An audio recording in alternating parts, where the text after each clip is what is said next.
Hello and welcome to New World Review, your source for everything dark and twisted deep in the souls of manga writers and animators, but also fluffy, light bunny rabbits. Sometimes those bunny rabbits will be dark and twisted and may try to eat your soul, but before they do, they'll make you say "Nya," so you kind of feel okay before they eat your soul. Hi, it's me, Grand Line Waifu, and it's time for episodes 8 and 9 of Exam Reading Signs. Before we get started, as always, majority rules, so let me know if you're enjoying this by tap-a-tapping that like button. If you don't like it and want your soul back, tap that dislike button. No souls will be refunded. If there are particular themes or ideas you want me to address as I review the episodes, let me know in the comments. Now, on to the video. Oh, warning. Spoilers. Beep, beep, boop, boop, boop, boop, beep. Spoilers. Episode 8. The start of quite a delicious psychological jaunt, actually. One that showed its hand early, but will have a lot of new implications, I think, so let's get into that. Majority rules is a great way to mess with people's heads. We see it in many political systems around the world. No one has to tell anyone how they will vote, but since they know that majority rules, why don't they just discuss decisions before tapping them into their watches? It would seem a very simple way of being sure that they're making consistently helpful decisions. Then again, maybe that would make the process too obvious or the link to real-world politics too strong. Since Hunter x Hunter was written in 1998, it's got a beautiful relevance now, and I'm glad I'm watching this as an adult with all the political knowledge I have now. I think I'd have missed out on those details if I'd seen this as a 7 or 8-year-old. It would have been great to see them discuss their options and then make a different choice. It's something that keeps switching in this series, the extent to which we as an audience get given information the main characters don't. In this case, it seems they want us to be in Leorio's frustration, though when he gets overexcited, it's hard to actually connect with, so if that's the reason, it's not a good enough one. Especially since we hear Gon's confused response that Leorio doesn't, suggesting the results are being altered from the start. I'd have liked a little more clarity around that moment, but that entirely depends on whether they're trying to trick the audience along with the main character, or if it's just poor storytelling. Speaking of tricking an audience, Tonpa. He's in the spotlight again, but I don't know whether he's as captivating as the reactions of those around him. There's nothing less interesting to me than someone who is cruel because it's fun, and while I'm sure there is more to Tonpa than that, I have yet to see it. Anytime he's been involved, he's either done something incredibly childish himself or been sniggered about by the others. At time of writing, I haven't seen episode 9, so it's entirely possible that he'll redeem himself, but I highly doubt it. I think the most embarrassing thing for him at this point, and the most satisfying thing for us watching, would be for him to be made a hunter so that he can't take the exam anymore. It would just be enjoyable to watch his reaction to something he can't control like that. Take away his fun and see what happens. Meanwhile, I'm surprised that no one, Killua specifically, threw him off the edge. I guess it's hard to play majority rules without a tiebreaker, but still, it would be the easiest way to do things. I was also engrossed in his little powering up moment with that mercenary with a 200-year life sentence. The fact that Tonpa's art was drawn the same with the same intensity of colour suggests that he has potentially got the strength to defeat the mercenary and chose not to. The rhythmic undertone to the moment, building up to the undercut of his action, was nicely played. I think either way, in that moment, I would have been surprised. Either if he'd done something and proven himself, or not done something and shown his hand. He's been quiet for a few episodes, but the fact that he's reached this far suggests he's more powerful and intelligent than he appears. After all, there are only 39 of the 405 entrants left, which means he must have done something right. Especially since he works alone or works purely on stealing the win from people at the end, which is remarkably energy draining. Even if he just waits to see how others do something to copy it, that takes a level of tenaciousness not many have. I know I don't. That sounds tiring. You know, I do wonder whether Tonpa has been hired as a destroyer of worlds sort of overlord examiner whose job is purely to weed out the weaklings who can't deal with him. I guess I'm a little more involved in his narrative than I let on. I think on that point, I need to clarify something because it's only fair. When I complain about the world of Hunter x Hunter, it's often only looking at the setting. Really, I should be looking at the composition of the people involved in the world too, because they are the world in a very real sense. The backdrop for this episode was, and probably will be for episode 9, about being in a maze and using the abilities of these 3-dimensional characters to stumble their way through it. On top of that, the bland setting is further detailed with the personalities of the examiners and the tools they use to create their phase. For every step of this exam, the tools become more colourful and characterful in a way that is itself world building.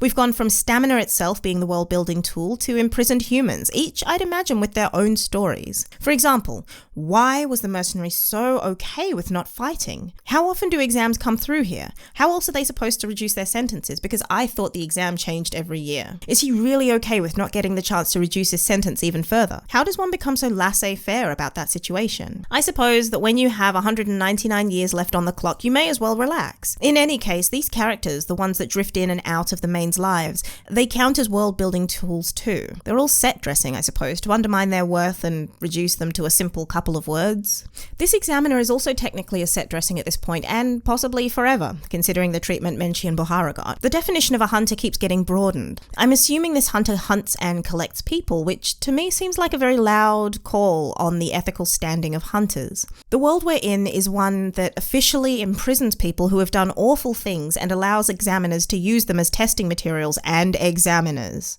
We know and knew that they were okay with examinees dying, but this is another thing. It's testing them against criminals, which is itself fascinating for a reason I can't quite put my finger on. It's something to do with the kind of world that allows this behavior being the sort of world that also creates Gon, Killua, and Kurapika.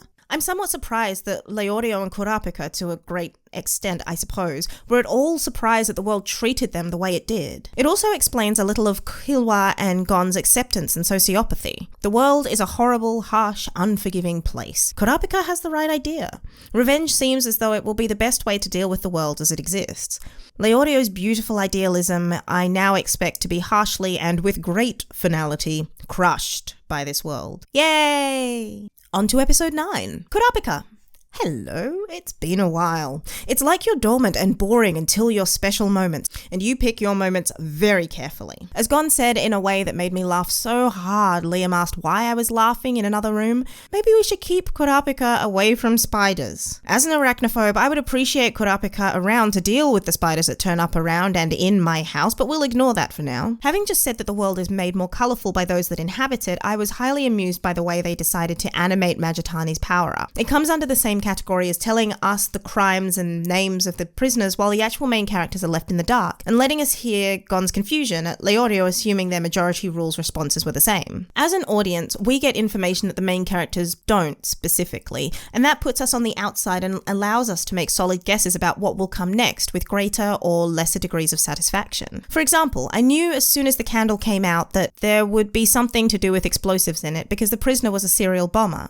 I don't know whether it's to make us feel as though we're more intelligent than the main character and flag the situation or an oversight, but the big sign saying, "Watch out, this guy can kill you without touching you," is a big one. We also got a clue in episode 8 about what the aura, what the energy of a powerful individual looks and feels like. So when we came to this moment in episode 9, it was just embarrassing from outside, and it was supposed to be.